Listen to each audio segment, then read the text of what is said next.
Have you ever walked into a Catholic church during Lent and seen people quietly moving from image to image along the walls, stopping, praying, reflecting?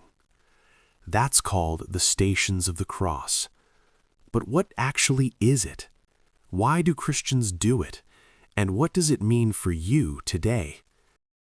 In this video, we're going to walk through the Stations of the Cross step by step, looking at what they are, where they come from, and how they can completely transform the way you experience Lent.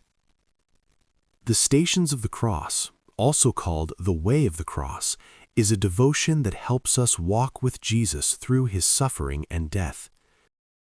It's not just remembering history, it's entering into it.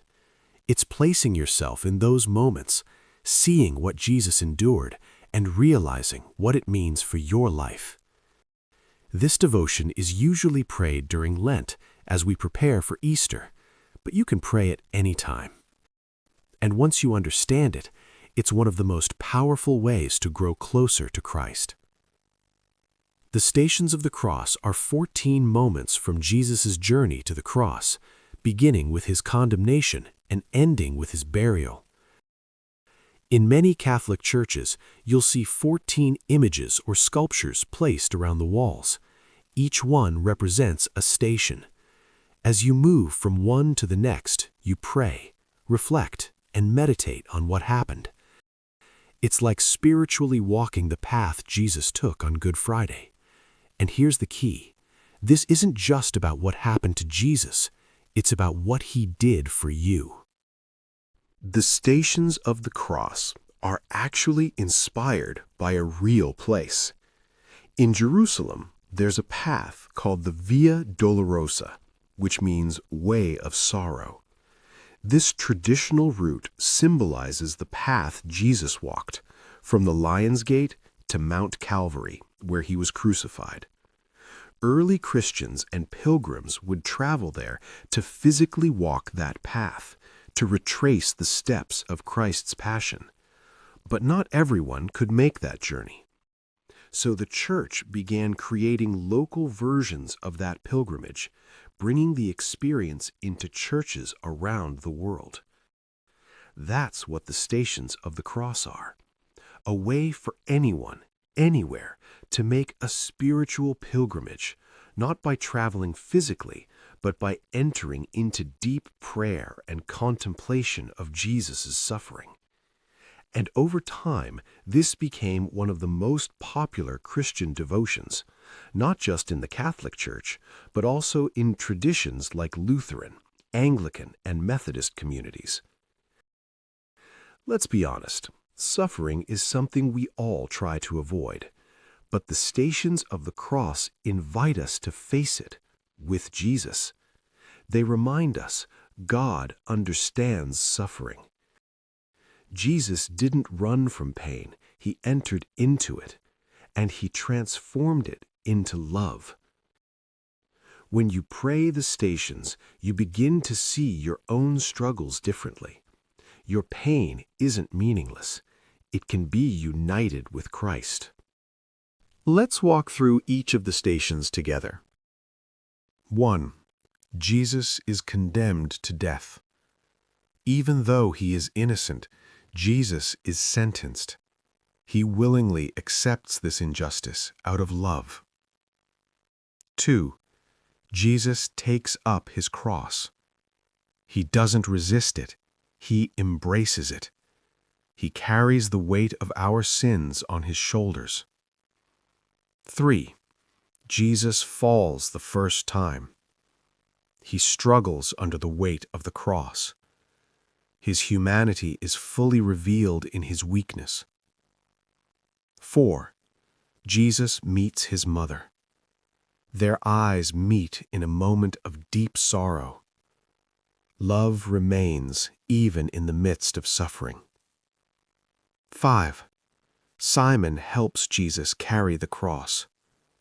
A stranger is compelled to help him.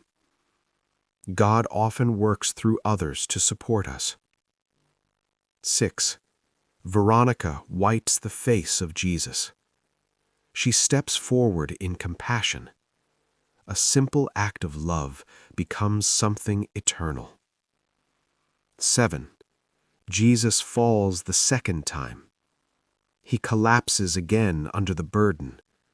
Still, he chooses to rise and continue. 8. Jesus meets the women of Jerusalem. He turns to comfort them in their grief. Even in pain, his concern is for others. 9. Jesus falls the third time. He falls once more, completely exhausted. Yet he gathers the strength to move forward. 10. Jesus is stripped of his garments. He is publicly humiliated and exposed. He endures this with humility and silence. 11. Jesus is nailed to the cross. He is fixed to the cross in agony. This is love poured out without reservation. 12. Jesus dies on the cross. He gives his life completely. Through his death, salvation is opened to the world. 13. Jesus is taken down from the cross. It is a moment of profound grief and tenderness. 14. Jesus is laid in the tomb. His body is placed in the grave.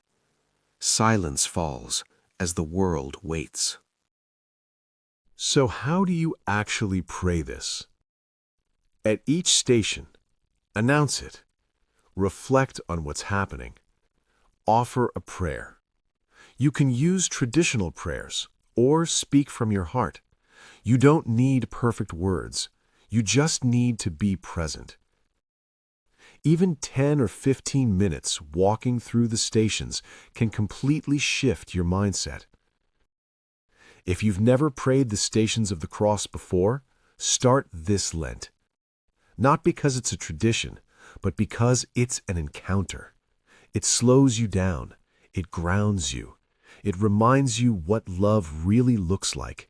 And when you walk with Jesus to the cross, you realize he's been walking with you all along.